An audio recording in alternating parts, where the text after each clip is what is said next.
Hey everyone, welcome to another episode of Marketing 101 for Chiropractors. Awesome guest this week, Kasim. Awesome Kasim from Pareto Talent. It's awesome for you to be here. Thanks for being on the show. Tell us how this all started, and he's going to blow your mind on the possibilities of what you can do in your business.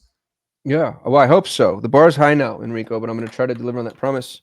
I am the world's greatest failure, which is not self-deprecation. I actually hold that badge proudly. I've built 6 million and multi-million-dollar businesses. I've had 2 exits, 1 for 8 figures. I've generated a $10 million net worth, and I've done it all the dumbest way a human can do it, which is non-scalable, service-based businesses trading time for money, $1 at a time. And that experience has really served me, because now in the world of AI, where the only thing that makes money are the things that don't scale, that's all I'm good at. So I'm running around the world trying to teach people how to build non-scalable businesses, and some of the levers that I've learned are, my buddy Ralph Burns says, the little hinge that swings the big door. So what are the leverageable tools available to business owners like chiropractors that aren't necessarily scalable per se, but can still bring massive efficiency to businesses?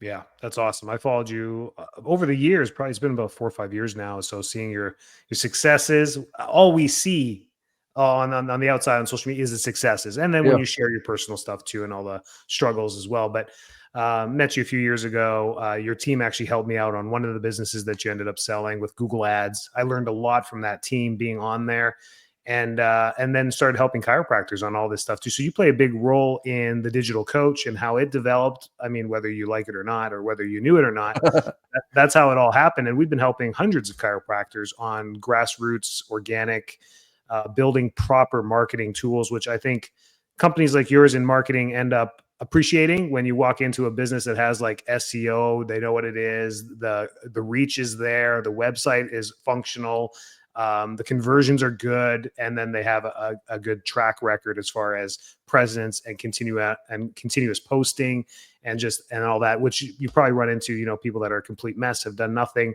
So that's what we've developed from that. And now you are working on something where you can actually help businesses grow rapidly through executive assistance.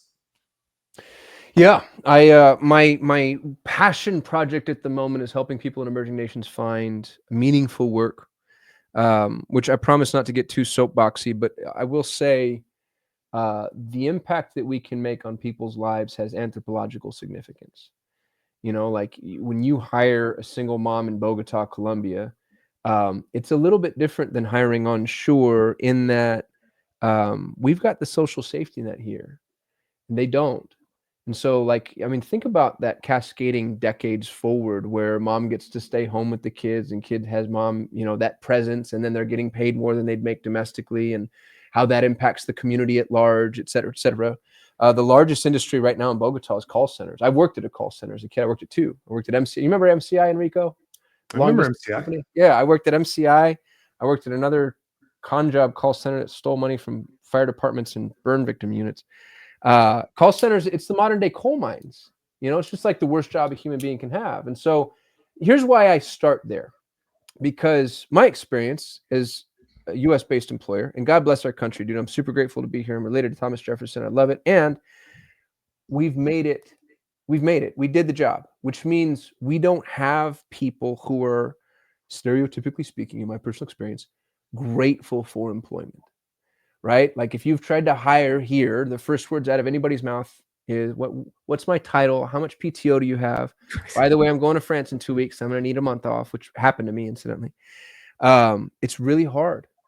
All of our top talent, it's not that we don't produce smart people, we do, but they get swallowed up by Google, Amazon, Microsoft, Apple, Facebook, or somebody offering massive stock options, or they become a small business owner, because it's so easy to be an entrepreneur here. When you go international, you get people that are eager, grateful, and it changes your business in ways that are difficult for me to articulate. When I sold Solutions 8, I had approaching 100 employees. 6 were in the US. All the rest of them were around the world. So North Africa, Eastern Europe, Asia, Latin America, Canada, believe it or not. Canadians have some pretty significant arbitrage opportunities that we can talk about. And the one question I got more than any other during due diligence was, where do you find these people? I had 40% margins in a business that aims at 15%.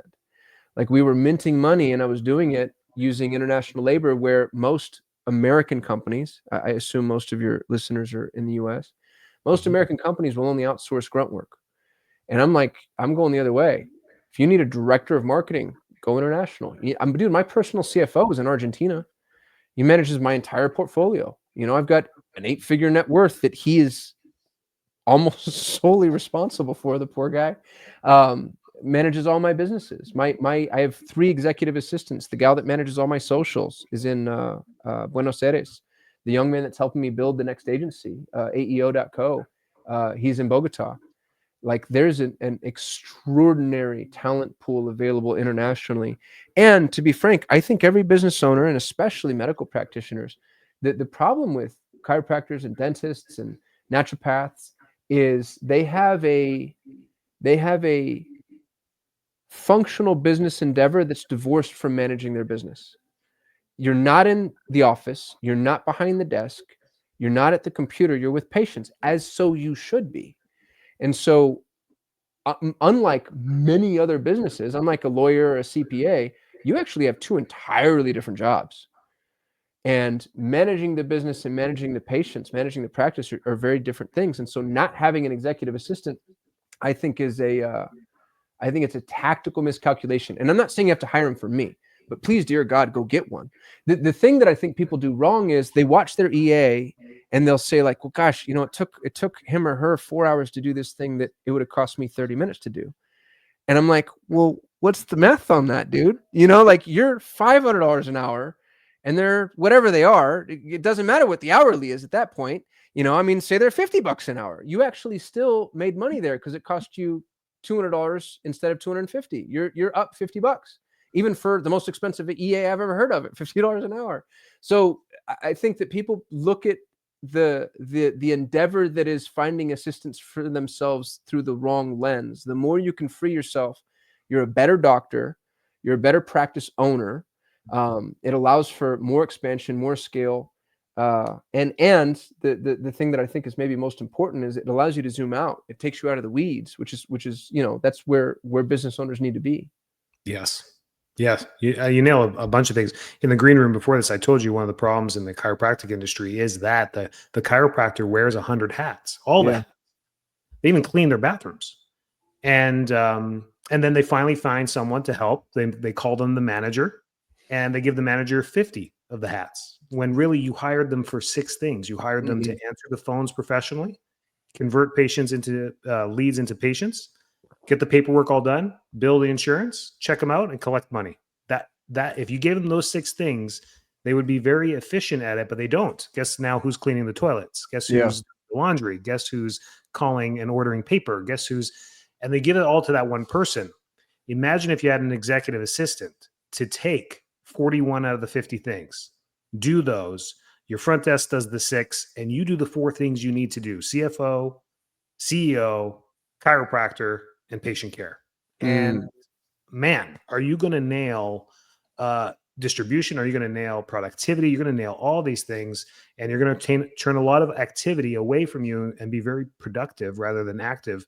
And I just repeat these things over and over again, but what a great tool this is. So absolutely use Kassim for this, because he's going to line you up with the right people. So, why go into a new frontier and try and find your own assistants? Like, this is for a chiropractor, they're not even going to know where to start.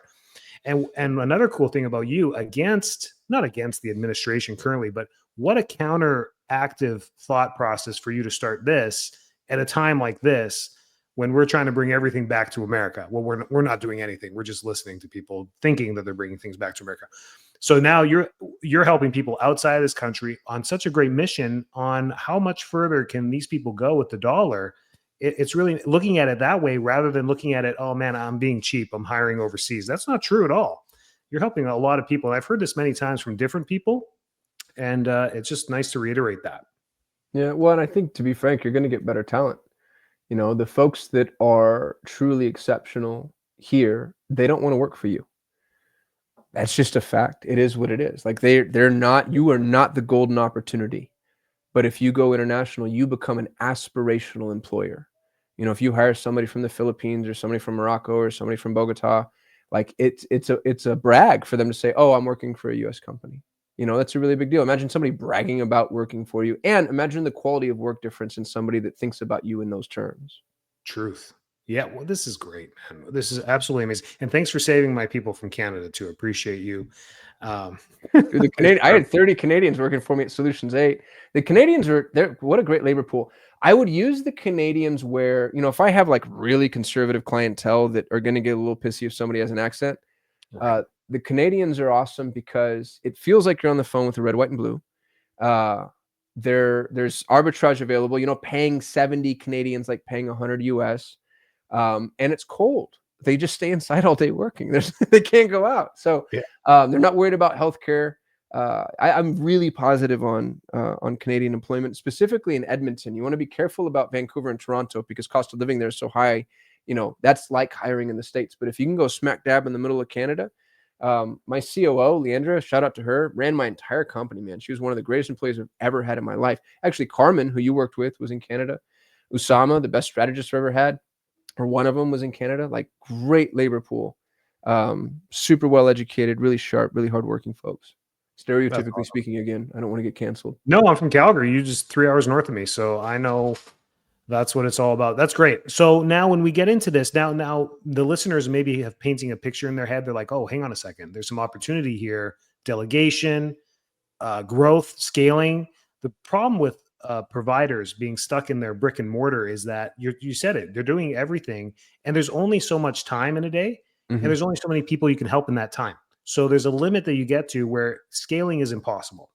And growth. Some people have hit their growth and they don't even know it. They're like, man, I don't know what to do next. I'm like, I can't manage everything. I'm like, because you've maxed your growth. If you don't scale, you're going to die because, you know, anything that goes up must come down. Yeah.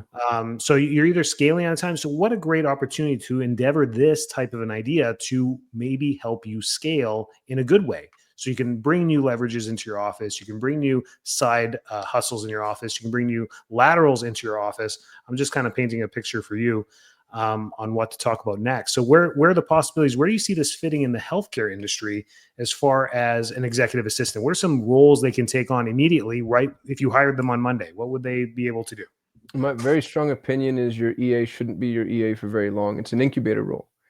So my first executive assistant became my director of social. My second one became my director of automations. My third became my CTO, managed my entire 8-month exit, and then is now my best friend and business partner in Pareto Talent. He owns half of Pareto Talent. So I took the best EA I've ever had, and I put him in charge of training all the subsequent EAs. It takes 1,000 applicants to produce one trained EA. Like, we're the Navy SEAL training of executive assistants. We're also the most expensive. You know, you can get a good EA for $1,500. I charge $3,000, but mine come battle ready. They know AI, they know best practices. They've been, you know, tested. They have a whole slew of support behind them. So that's my sales pitch. The reason I started the conversation was saying, it's funny because I'm like, you should hire an EA, and then they shouldn't be an EA very long. No. Every business has a myriad of pain points that many business owners haven't even identified yet. And bringing somebody in, if you bring somebody in and say to yourself, like, oh gosh, I hope they're going to be good at marketing, it's something of a crapshoot. What I like to do is bring in an EA, you give them 10 things to do, 10 diverse tasks. Here's what will happen inevitably, because it happens with every employee you've ever hired. They're going to suck at 2. They're going to do 6 just fine. Check the box, well done, A grade. They're going to do 2 better than any human you've ever encountered. You just found their job. What most employers do, and I don't know why we're taught to do this, it's every business book you've ever read, is you take the 2 they suck at and you focus on that. And you're like, oh, we're going to do a performance improvement program, and we're going to get you there, kid. And you can shadow Sally until she teaches you. Stop that. Just don't make them do the 2 things they suck at. Find the 2 things that they're extraordinary at. And that's when you're like, man, they're really good at the medical billing piece. They understand the nomenclature, they understand the segmenting, they understand the follow-up, or they're really good at CRM, or they're really good at marketing, they're really good at communication, they're really good at social, they're really good at automation, they're really good at insert the thing that they were great at here. And now you have this ascension model where you use the EA, you know, you're going to have an EA for a year to 18 months, hopefully, before they ascend. And then you ascend them into something that takes an entire, not just a hat, but hopefully a hat rack off of you. And this is what employers do wrong. Employers believe in the validity of their own intervention. Usually when I see people fail at delegating, it's not the entity to whom they're delegating, it's them. because they delegate tasks, not projects, which means you're not really delegating at all. You're micromanaging. They take subjective opinions and make them objective fact. So I'll give you an example. If you, Mr. and Mrs. Chiropractor, forgive me because I'm about to get pretty bullish here. Let's say that you hire an EA and the EA is creating social content for you. And you're in there and you're like, I just don't like the colors. And the logo and the round. It's like, shut up, shut your mouth. Are you a social expert? Do you know what the hell you're talking about? Or is this subjective opinion A versus subjective opinion B? And by the way, chances are your EA is going to be younger than you and more adept at social media. Be quiet. Let them go do the thing and let the numbers speak for themselves. There's nothing about your opinion that's valid here. Outside of the fact that, yes, you want to make sure they're aligning with values or they're aligning brand guidelines. I'm not saying that the big box, they need to live inside of the big box. But the key behind effective delegation, I call it the black box of delegation. You give them the starting point. These are the resources available to you. This is the money I'm willing to spend. These are the other employees that you have access to. This is the content repository, our project management tool, our Google Drive with all of our assets. Here's everything available to you. So this is where you start. Here's the output. This is what I want at the end of the day. I want a thriving social presence, or I want a new training regimen, or I want a write my book for me, whatever it is. Start with this, end here. What happens in the box? None of your business. Stay out of the box. So many people hire employees. And it's funny too, because I actually think most employers are afraid of competence. They're actually afraid of people that are smarter or better or faster or stronger because they're not manageable. Well, the problem with manageable employees is they then need to be managed. And so very often hiring an EA doesn't take any work off of you. It's one more hat you have to put on because now you have to go manage this person. When you hire a truly stellar human being, the authorship creates ownership. Delegate a project, get out of their way. Delegate a project, get out of their way. And then if they can't do the project, come back and say, hey, Enrico, I really needed this thing. We were clear on the input, clear on the output. Can you help me understand where I went wrong? The first time you make a mistake, it's my fault. Second time you make a mistake, it's your fault. Third time you're fired. I'm not a charity here. I'm hiring people that are adept at what they're doing. I think in the very beginning, maybe to answer your question more directly, inbox management is huge. Every entrepreneur spends 2 to 3 hours a day in their inbox. You can cut that down to 20 to 30 minutes by having somebody manage your inbox. Inbox management is huge. I'm not saying they reply on your behalf, but just having them distill the information for you ends up being massive. Calendar management, huge. Customer intake, huge. Social management, huge. To be honest with you, I just named 4 employee roles for a large enough practice right there. And there's a whole list of things that you're probably staring at. You have a whiteboard or a sticky note or a Google Doc full of all these projects that you've never gotten to. Yeah. Set them free on that. One of my favorite things to have EAs do is research. It's like, gosh, I need to update the practice management tool and I don't know which one to do. Well, cut your EA, say, hey, spend 3 hours researching these different tools and tell me what people are saying. And then they're going to come back and they might not make the right decision, but they're going to empower your decision. Yep. Here's what I think we should do based off of these factors. And then you go through and you're like, oh gosh, this got me so much closer to, the desired end result. My favorite thing to do with my EA, poor girl, God bless her. She plans my kid's birthday parties. She found me my new dentist. Like, dude, I'm a master of delegation, Enrico. My favorite thing to do is communicate via voice. And I pull up my phone and she's on iMessage and she's one of my, favorites, obviously. And I'll just pull it up and like, hey, Josefina, please do me a favor and insert thing that I need done here. And it's from little to big, but I no longer have to worry about it any longer. And she does the project and she takes it and she runs with it. And then if there's ever iteration that needs to be done, I iterate from a project perspective too, not from a task perspective. If you start talking to people about the keystrokes they're using, you're diving too deep. Was that helpful? I hope I didn't. No, this is fantastic. I'm sitting back as a listener. This is amazing. This is great stuff. Yeah, no, this is absolutely great. Me, I just got one a month ago and 2 years, 2 podcasts running consistently. I'm one of those type A's, I'm just consistent. I'll keep running my head through the walls over and over again. And no shorts, no thumbnails, no YouTube graphics, nothing. 2 years, just podcast going. She's been with me for a month. She's caught up almost 100 episodes with thumbnails, with YouTube shorts, with reels, and like the stuff I told myself I needed to do 2 years ago. Just don't have the time. Creating the content is one thing. I got to be on the podcast. I get it. But then when it's done, she has access to everything. It's gone. I know this week it's going to be posted. It's going to be thumbnailed. And that's just a simple task.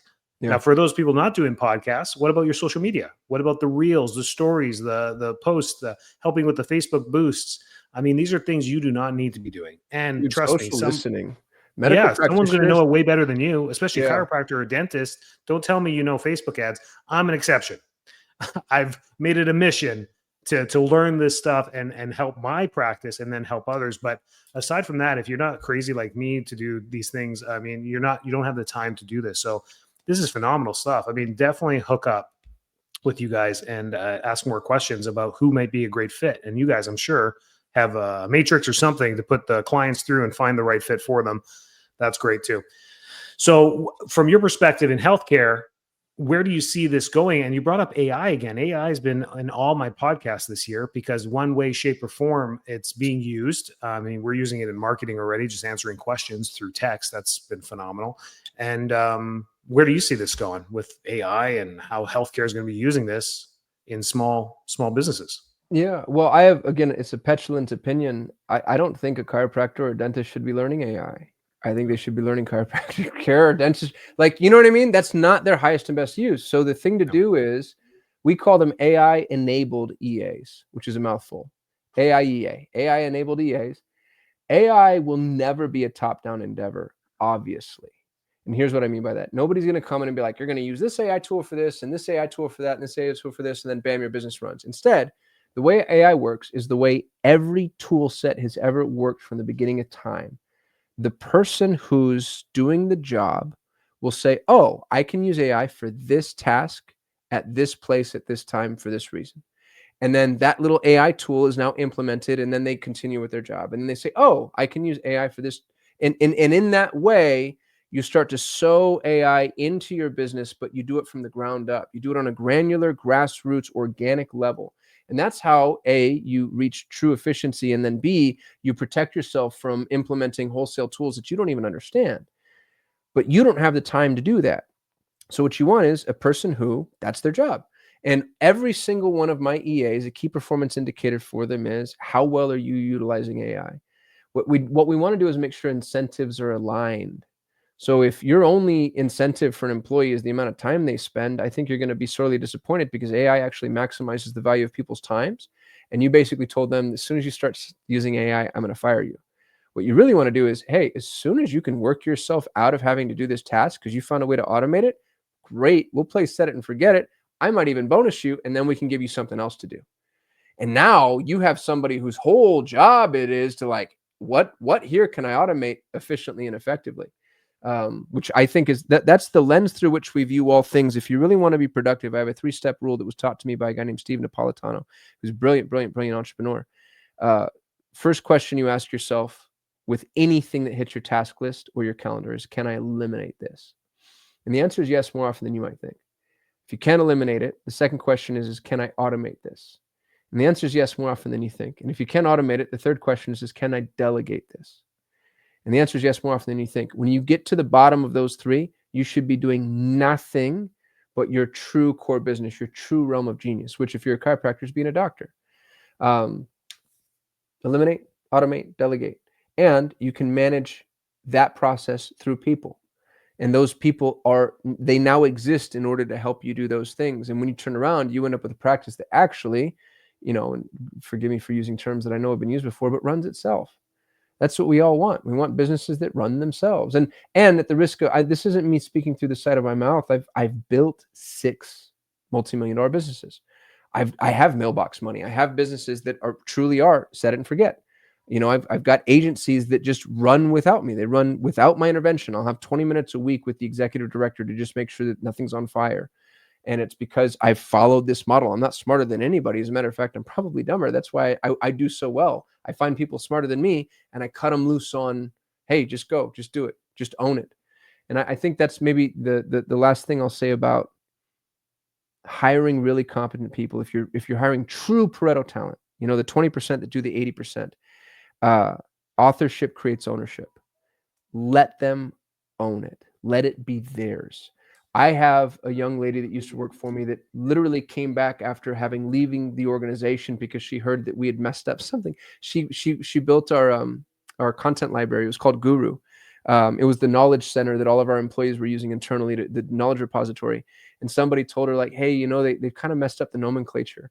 And she called me and she goes, can I clean that up? Because she spent so long building it that it was something that she was really passionate about. And even after she left to go start her own agency, it was something she felt ownership over. And you'll find that with people often if you give them that opportunity. Yeah, it's great. It's great. The possibilities are endless. I mean, finding someone that can join your team, take on those little things, do it better, just organically, they're going to do it better because that's what they're trained to do. For half of you listening right now, this could solve a lot of problems. Like I've come up with like, I'm going to talk to you after this. We got to get somebody on our team. So that's great stuff. Thank you, man. So AI, I mean, AI, do not waste your time with it. Chiropractors, please don't utilize ChatGPT internally to create emails, to streamline your team meetings, training manuals. Absolutely. Use that stuff or use your AI for that. But when it comes to building the systems inside of your office for marketing, follow through, there's people out there that can do this in a third of the time than anyone here in the US can, because the people in the US are doing multiple things at once. These people are like, yeah, no, I know how to do a chat bot for Facebook Messenger. And you're like, wow, that would be great if I never have to answer another Facebook message again for your business, right? It's just one example that just came off the top of my head. Anything else? I feel good, man. I will say I'm very positive. I'm not catastrophizing. I have a very positive outlook on the impact that AI has on business, and it's melting certain industries.